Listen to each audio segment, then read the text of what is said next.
फिरियादी का नाम मोहनदास करमचंद गांधी। और अभी भी हमारे माननीय श्रीमान जजेज कह रहे हैं कि इन्हें जुडिशरी के भ्रष्टाचार के बारे में चर्चा नहीं करनी चाहिए।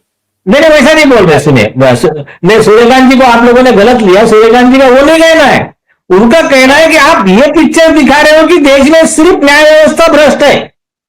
अगर आपको, अगर आप बताते कि सारे संस्थाओं में भ्रष्टाचार है, लेकिन सुप्रीम कोर्ट ने कई स्टेप्स लिए ये भ्रष्टाचार रोकने के लिए, सुप्रीम कोर्ट ने कई स्टेप्स लिए जजेस के खिलाफ कार्रवाई के लिए, तो वो फेयर होता ना। तो आपने पिक्चर गलत प्रोड्यूस किया है, तो वो उसके ऊपर उनका ऑब्जेक्शन है। हाँ ठीक है, मैं भी तो फिर तो फिर वो जज के ऊपर बाद में स्टिंग ऑपरेशन हुआ, फिर सुप्रीम कोर्ट ने कार्रवाई किया, वो हो गया, ठीक है। तो मतलब झूठे काम में जजेस भी है। गांधी ने अरेस्ट वारंट ले लिया chief justice of India, president का, प्राइम मिनिस्टर का, सबका। और मजाक मजाक में राम जेठमलानी साहब वगैरह सब आते रहे थे, तो कोर्ट में जाके बोलते हैं सुप्रीम कोर्ट को, सीबीआई को, अरे साहब अभी भी आप यहाँ पर अभी भी बैठे हुए हैं। बोले क्या हुआ, आपका तो अरेस्ट वारंट निकला है, मजिस्ट्रेट ने निकाला।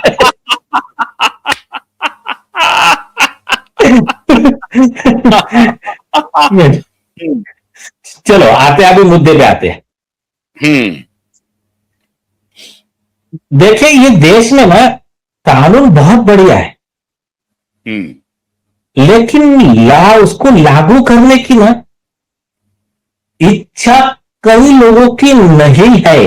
उसमें जजेस भी आ गए, तो कई ऐसे जजेस भी है कि जो नहीं चाहते ये जो कानून है, जिसपे भी सूर्यकांत जी ने वार किया है कि ये इसको लागू करने के लिए, कि ये ठीक तरह से इंप्लीमेंट हो। अभी मैं उसके कारण बताता हूं आपको।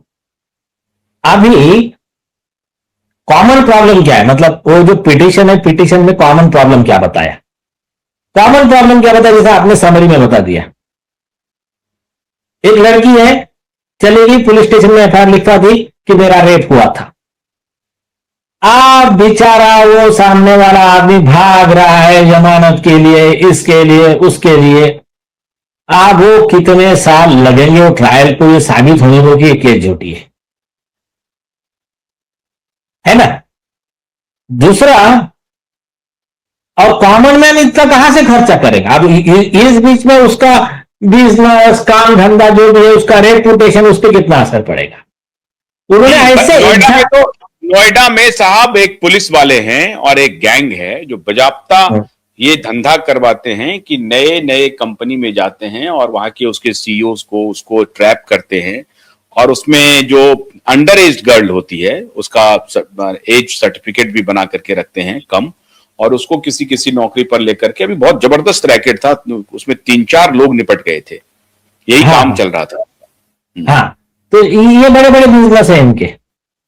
तो इसमें इन्होंने डेटा दिया कि वुमेन लॉ हो गया, डोमेस्टिक वायलेंस का हो गया, 498 लगा दिया। अभी बहू का हस्बैंड से झगड़ा हुआ नहीं हुआ, एक डिफरेंट थिंग है।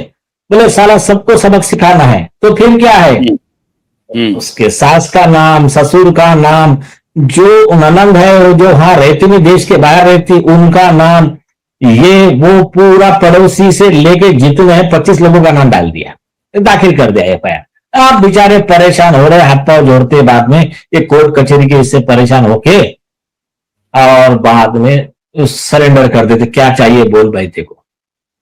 तो ये जो चल रहा है ना, लेकिन दूसरे तरफ से भी तो होता होगा ना, जो डोमेस्टिक वायलेंस है, जो 498 में कुछ ज्यादतियां हो रही हैं, लेकिन ये भी सही है कि महिलाएं पीड़ित भी हैं, इस बात को भी मानना पड़ेगा आपको। वो भी अपने रुतबे का इस्तेमाल करते हैं, झूठ कोई भी करेगा तो फंसेगा ना। सुनिए, जेन्युइन कंप्लेंट में किसी को कोई ऑब्जेक्शन नहीं है।